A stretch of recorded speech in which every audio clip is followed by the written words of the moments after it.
আসসালামু আলাইকুম। ঈদ মুবারক। আজকে এতদিন পর ঈদ মুবারক জানাচ্ছি, কারণ আজকে আমি ঈদের ব্লগটি শেয়ার করতে যাচ্ছি। এই জন্য তো আমার প্রিয় ভিউয়ার্স আপু ভাইয়ারা, কেমন আছেন আপনারা? আশা করছি আল্লাহর অশেষ রহমতে আপনারা অনেক ভালো আছেন। আলহামদুলিল্লাহ, আমিও ভালো আছি। এতদিন পর কেন আপনাদের সাথে ঈদের ব্লগ শেয়ার করতেছি সেটা একটু পরেই বলবো। তো এই তো যে দৃশ্যটা আপনারা দেখতে পাচ্ছেন, এটা হচ্ছে ফজরের ওয়াক্তের সময়। তো আমি একদমই ফজরের আজান হওয়ার সাথে সাথেই উঠে পড়েছি, তারপর ফ্রেশ হয়ে এই দৃশ্যটা রেকর্ড করেছিলাম। তো ঈদের দিন ফজরের নামাজ পড়ে দিনটা শুরু করেছিলাম, আর আপনাদের সাথে ব্লগটা শুরু করলাম হচ্ছে ফজরের ওয়াক্তের সুন্দর দৃশ্যটা দেখিয়ে। এরপর হচ্ছে আমি খুব সকাল সকাল সাবু পায়েস রান্না করব। তো এখানে হচ্ছে আমি সাবু ভিজায় রাখছিলাম পানির মধ্যে। তারপর হচ্ছে 2 কেজি দুধ আমি ভালো করে বলক তুলে নিয়েছি। তারপর দিয়ে দিলাম ধুয়ে রাখা সাবুগুলা দেওয়ার পর তেজপাতা আর এলাচ হচ্ছে দিয়ে দিছি। এলাচ হচ্ছে খুবই কম দিই, কারণ আপনাদের ভাইয়া এলাচ ওর মুখে পড়লে একদমই খেতে পারে না। তো এই তো আমার সাবুগুলো হচ্ছে 5 মিনিট জাল করার পর একদম সিদ্ধ হয়ে গিয়েছে। আর এই সাবুগুলো না বেশি একটা ভালো ছিল না, তো পানি দিয়ে ধোয়ার সাথে সাথে যেন গলে গলে যাচ্ছিল, এই জন্য আমি বেশিক্ষণ ভিজায় রাখি নাই আর কি সাবুগুলাকে। তো এই তো সাবুগুলো সিদ্ধ হয়ে যাওয়ার পর কিন্তু চিনি দিতে হবে। সাবু সিদ্ধ হওয়ার আগে চিনি দিলে সাবু সিদ্ধ হতে চায় না, সহজে সিদ্ধ হবে না। তো এখানে আমি 4 কাপের মতন চিনি দিয়ে দিছি চায়ের কাপে। পুরো 4 কাপ দেই নাই, 3.5 কাপের মতন, একটু বেশি হবে 3.5 কাপের। তারপর হচ্ছে আমি 3 টেবিল চামচ কনডেন্স মিল্ক দিয়ে দিয়েছি, আর তারপর এই তো কিছু কিশমিশ দিয়ে দিলাম। আর এখন হচ্ছে রান্না করে নিব লাচ্ছা সেমাই। আচ্ছা, আপনাদের সবার ঈদ কেমন কেটেছে কমেন্ট করে কিন্তু জানাবেন। এখানে 1.5 লিটার দুধ নিয়ে নিছি। তো 1.5 লিটার দুধ নিছি। তারপর হচ্ছে এখানে আমি দিয়ে দিয়েছি, এটা বলক আসার আগেই হচ্ছে আমি দিয়ে দিছি পরিমাণ মতো চিনি, তারপর এলাচ, দারচিনি, তেজপাতা। তারপর হচ্ছে একটু কনডেন্স মিল্ক দিয়ে ভালো করে বলকটা তুলে নিছি। দুধটা হচ্ছে 3-4 বার বলক তুলে নিছি, একটু ঘন করে নিছি দুধটা। আমার কাছে হচ্ছে লাচ্ছা সেমাই খেতেই অনেক বেশি ভালো লাগে, আর যদি একটু ভেজা ভেজা থাকে তাহলে খেতে ভালো লাগে। একদম শুকিয়ে কিছু কিছু সেমাই অনেক সময় হচ্ছে এরকম ভাবে রান্না হয়ে যায় যে দুধের পরিমাণ কম হয়ে যায়, তখন হচ্ছে দেখা যায় কি ওই তো মানে সেমাই একদম গাট্টার মতন হয়ে যায়। তো যাই হোক, আমার আজকে সেমাই রান্নাটা অসম্ভব মজা হয়েছিল, নিজের কথা নিজেই বলতেছি। আমার কাছে সাবুর পায়েসের চাইতে ওই দিনকে হচ্ছে লাচ্ছা সেমাইটা বেশি ভালো হয়েছিল। তো মাকে বলতেছিলাম, এই যে এলাচ 2টা দেখা যাইতেছে আমার পাতে দিয়ে দেন, আর তাহলে আর কারো পাতে যাবে না আর কি।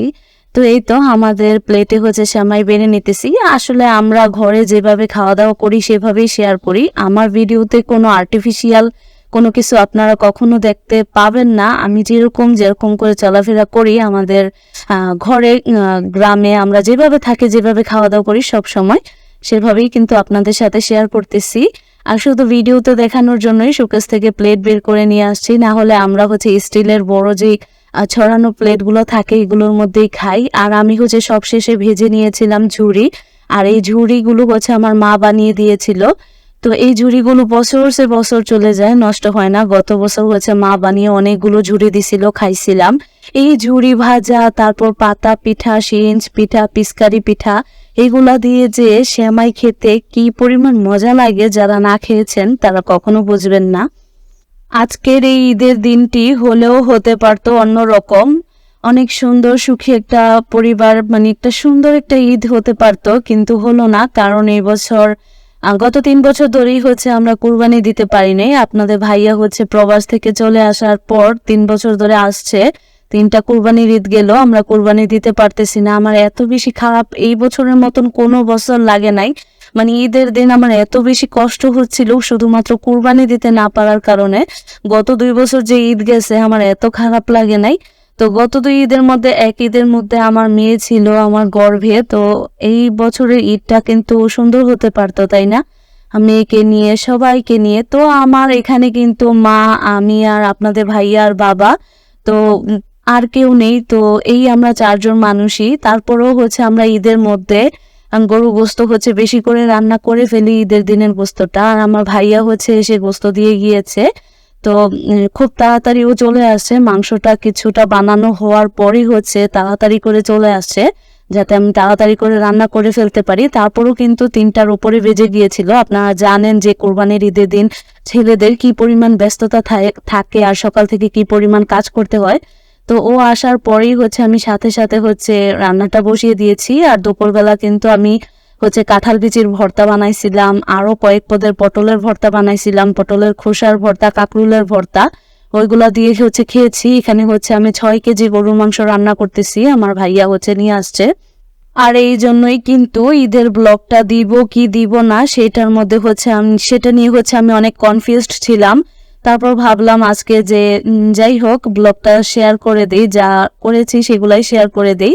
তো এখানে কিন্তু 6 কেজির ওপরে মাংস ছিল। তো তারপর ভালো মতো মশলাগুলো কষাই করে তারপর আমি বসিয়ে দিছি। আর এই হাঁড়িটা কিন্তু অনেক বড় ছিল, আর আমার গ্যাসের সিলিন্ডারের যে চুলাটা আছে এটা অনেকটাই ছোট। তো আমার একটু নাড়াচাড়া দিতে প্রায় অনেক বেশি কষ্ট হয়ে গিয়েছিল।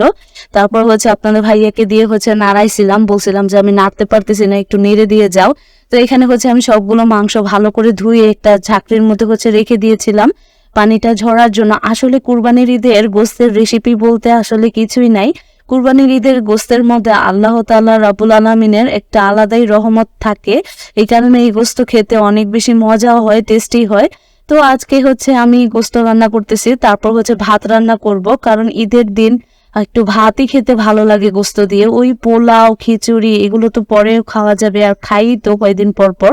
তো গত 2 বছর কিন্তু কোরবানির ঈদের দিন খিচুড়ি রান্না করছিলাম। তো এই বছর আগে থেকেই সবাই বলতেছিল যে ঈদের দিন ভাত রান্না করো। তো এখানে আমি নাড়তে পারতেছিলাম না, তো ওকে বলতেছিলাম যে একটু নেড়ে দিয়ে যাও। তো ও একটু ভালো করে নেড়ে চেড়ে দিছে। ওই যে কষানোর মধ্যে দেখছিলেন যে মশলাটা পুড়ে না যাওয়ার জন্য যতটুকু পানি দিয়েছিলাম ঠিক ততটুকু পানি দিয়েছি, তারপরে কিন্তু আমি আর কোনো পানি অ্যাড করি নাই। তো খাওয়া দাওয়া এখানে আমি শুরু করে দিয়েছিলাম। তারপর আপনাদের ভাইয়া বলতেছিল একটু রেকর্ড করলে না, তুমি না রান্না করার দৃশ্য দেখিয়েছিলে।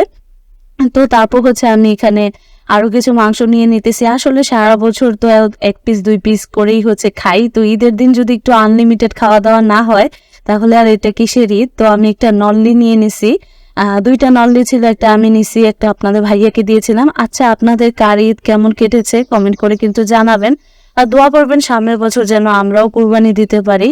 আর আমার ঘরটা যেন সামনের বছর সুন্দর থাকে, ভরা থাকে।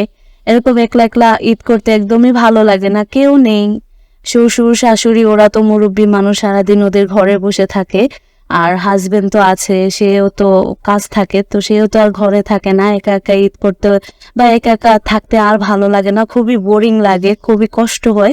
তো সবাই ভালো থাকবেন, সুস্থ থাকবেন, আর সবার পরিবারের সবার যত্ন নেবেন। আজকের ব্লগটি ছিল এই পর্যন্তই। আল্লাহ হাফেজ।